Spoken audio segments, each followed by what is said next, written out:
Previously on Keep Straight, Don't Stray. Well, howdy there. Ever heard tell of a little old game they call Keep Straight, Don't Stray?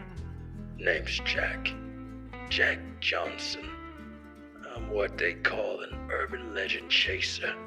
I roam across the wide world in search of strange tales, odd occurrences, stories that folks label as urban legends. Let's talk about today's urban legend. Keep straight, don't stray. This urban legend chasing ain't exactly the most lucrative gig. So, for the fair price of $29.99, I'm offering y'all a chance to join me on my latest adventure. Just slide into my DMs. But fair warning, folks, this here is likely to get mighty hairy. I finally picked out 2 needles. One fellow was the CEO type, big shot from Silicon Valley. The other was a European gent, fancy with words, an author. Claimed he was hunting for his next big idea. New in town. Why, yes, indeed we are. We were hoping to ask you about the whereabouts of the Keep Straight, Don't Stray game.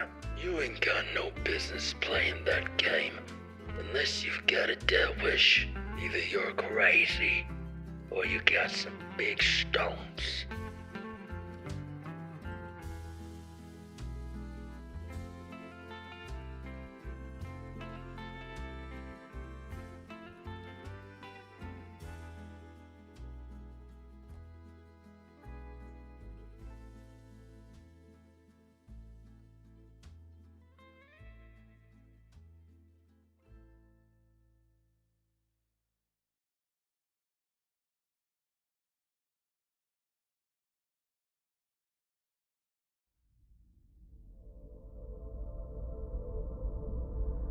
This here's Warrior.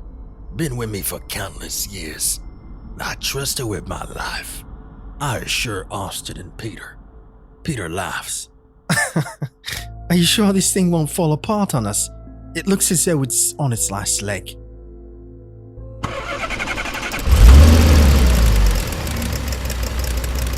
I start Warrior up, and she roars to life, making Peter jump in surprise. I smirk. Oh, she's got plenty of spark left. Treat her right and she'll treat you right. With that, I start driving to the starting point of the game, referring to the old man's directions. A left off Creek's Bend, a right on Preacher Road, and then straight until we see a tunnel. It took about 30 minutes, but we finally saw the tunnel. With no signs of civilization nearby, the roads being decrepit, and the area looking abandoned, I knew we was at the right spot. We head into the tunnel and notice that we can see the light at the end. It couldn't have been no more than 30 yards till the end. I'll waste no time and begin reciting what the old man told us to. In shadows deep, in moonlight's way, beware the path where whispers stray. Keep straight, don't fear, or soon you'll find the darkness claims both heart and mind. With courage steeled, we're set to roam in search of secrets far from home. Austin and Peter repeat after me. Not a second later, everything goes pitch black. The light at the end of the tunnel was gone. I brake and turn on my high beams. From the looks of it, we were still inside the tunnel, but somehow it had stretched and was now seemingly endless. This was fascinating, to say the least. I looked behind me to see Peter and Austin sitting with their mouths hung open in disbelief. I almost want to laugh, but I'm not sure if making any type of noise is against the rules or not, so I forced that laughter down. It wasn't long before we started to see some activity, or rather, hear some activity. Whispers in the dark, followed by screams and the sounds of people crying. Some were young and some were old. I wondered to myself just how many souls has this game taken. I don't dare to slow down though. I keep heading straight. Peter had a flashlight on in the back, writing down as many details as he could within a notebook he'd brought along with him. Things were going relatively smooth until something suddenly appeared about 40 yards out in front of me. I was driving about 35 miles an hour, closing in on the object pretty fast. The plan was to keep going. Whatever the object was, it seemed small enough for Warrior to just drive right over it. Then, of course, the unexpected happens. The object stood up. It turns out, it was no object but a young girl holding what looks to be a teddy bear. I immediately slam on the brakes. Warrior comes to a screeching halt, just feet away from where the girl was stood. Dad, is that you? Austin suddenly jumps up and leans into the front of the car, trying to get a clear view of the girl. He makes some slightly audible gasps and groans. I immediately place my finger over my mouth, reminding him of the rules of the game. Tears welled up in his eyes. His mouth was quivering. He was going to break. I cursed in my head and asked myself why I instinctively hit the brakes when this girl was no doubt a trick brought on by the game. It was trying to get Austin to speak. I slam on the gas pedal and drive around the girl. I was now going about 60 miles an hour, trying to get as far away from her as I could. We could still hear her voice though. It was as though she was still in the car with us. Why, Dad? Why are you leaving me? It's so dark and cold. I don't want to be here anymore. Finally, I could see a sliver of light appear directly in front of us. It was the end of the tunnel. I sped up even more, feeling Austin was ready to crack. The girl appears in front of the vehicle again, and I swerve to avoid hitting her. Again, she appears, and I swerve. A third time she appears, but I don't swerve. I drive straight for her, knowing she was just an illusion. Please. Please. Don't leave me. We were now so very close. Don't crack, Austin. Stay focused. Remember the rules, Austin. I think to myself, hoping that he can somehow read my thoughts. But Austin yells, "No!" I drive right through the girl, and right as we're about to exit the tunnel, we hear a voice.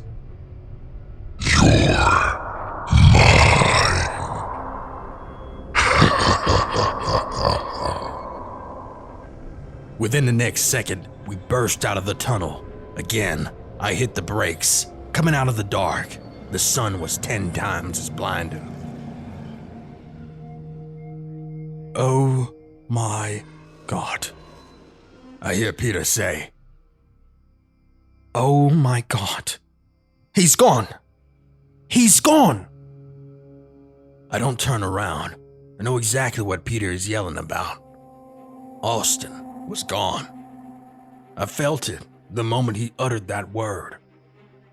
Whatever that thing was, it took him, and it sure as hell wasn't his daughter. Oh, what the hell was that? Where did he go? He just vanished. This isn't real. This isn't real. This can't be real. You're taking the piss, right? How are you not freaking out right now? I did not sign up for this bollocks. Peter, this is exactly what you signed up for. You and Austin knew the dangers of what I do, so if you're done acting hysterical, I'm going to start driving again. I put Warrior in drive and continue ahead. This was not the time to be panicking. The things that had just transpired over the past few minutes even have me nervous and startled. But I've been in too many of these situations. to know that once you lose it, it's over. What we had to do was focus on getting out of here, finishing the game. I had to get Peter's mind off of what just happened. We're almost there. I need you to hang in there, Peter. Once we're done here, you'll have a hell of a story to write about when you get back home. More like I'll be traumatized for life. I really don't even think I can leave my home after this. So, do you think that girl was... Do you think it was Austin's daughter?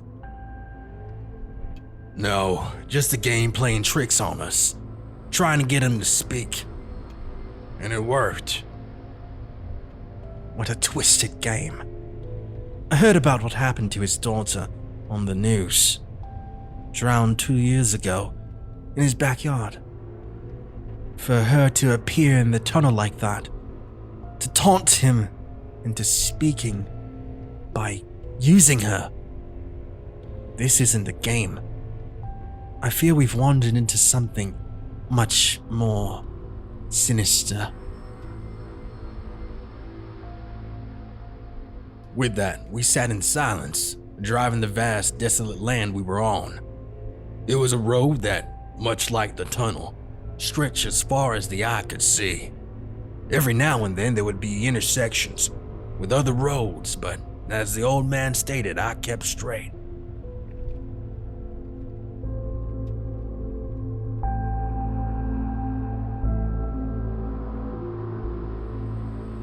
"30 minutes into the drive is when we saw him.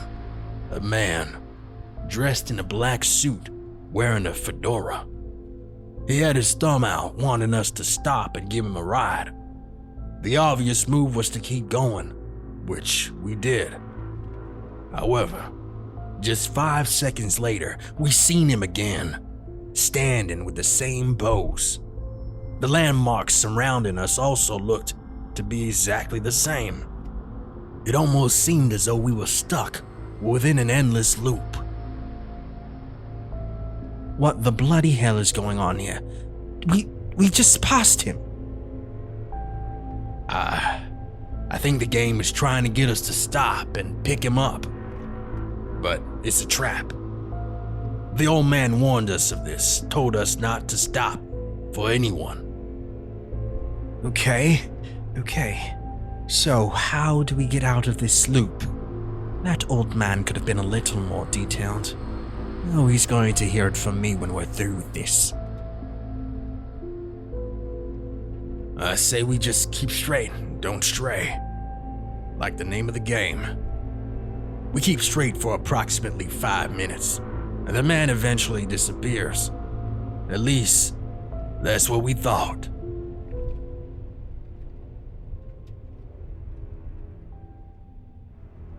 Man, what does a guy have to do to get a ride around here? The man had somehow materialized into the front passenger seat. Peter and I were both as silent as could be, trying to comprehend what had just occurred.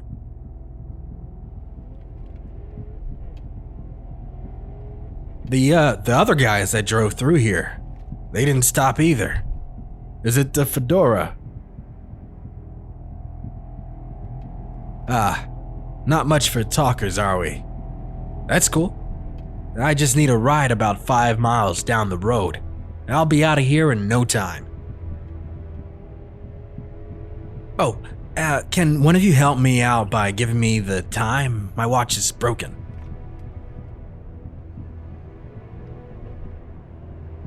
You know, I really hate it when people do that to me.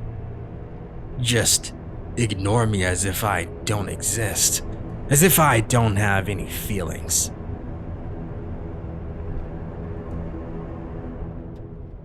Oh, that reminds me. Y'all are coming from the tunnel, right? I'm actually coming from there myself. I think I bumped into a friend of yours. Austin, I think his name was. The man pauses, hoping that we'd break, but Peter and I kept silent. I keep my eyes glued on the road and drive even faster. That doesn't look like he's in good shape. Just saying. He was crying out for a Jack and a Peter to come back for him. I'm assuming that's you two. It's not too late, though. You could still save him, you know. You could actually save all the poor souls stuck in that tunnel. It's simple, really. All you have to do is ask me how. Again, he pauses, and after we don't respond, he sighs. Okay. I guess they'll just be trapped here forever. Anyways, you can let me off here. This is my stop. I place my foot on the brake and begin to slow down, but Peter grabs my shoulder. I look at my rearview mirror and directly into Peter's eyes. His eyes were wide open. Peter whispers, Jack, don't stop. I immediately snap out of my moment of stupidity and continue to accelerate. Upon hearing the voice of Peter, the man next to me immediately turns and crawls closer to him. Hello, Peter. Were you talking to Jack or me? Would you mind repeating that? You're an author, right? Stay here with me and you'll have so many great ideas to write about. And just when things couldn't get any worse, Peter does the unthinkable.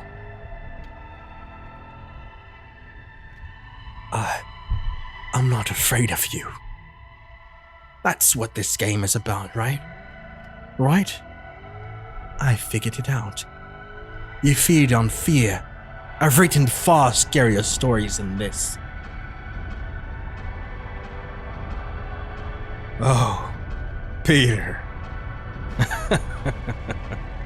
You've broken the rules. But I'm willing to give you one last chance. The man's voice starts to morph into that of a demonic entity. Stare into my eyes. Prove to me you are not afraid, and I'll let you go. Don't do it, Peter. It's a trick. I yell at Peter, but Peter doesn't reply. I look at my rearview mirror and see Peter slowly lifting his head. I catch a glimpse of the man, making sure that I don't look him in the eyes. Or rather, look it in the eyes. Whatever it was slowly changing from man to something no words in the English language could describe. I look back at the road, knowing it was over for Peter. Within seconds, I hear the fearful screams of Peter. What are you?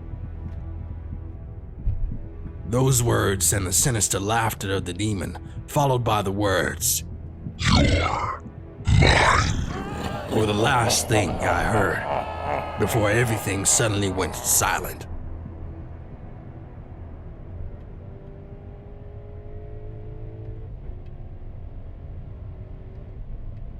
Within the next 10 minutes, I had reached the end of the game.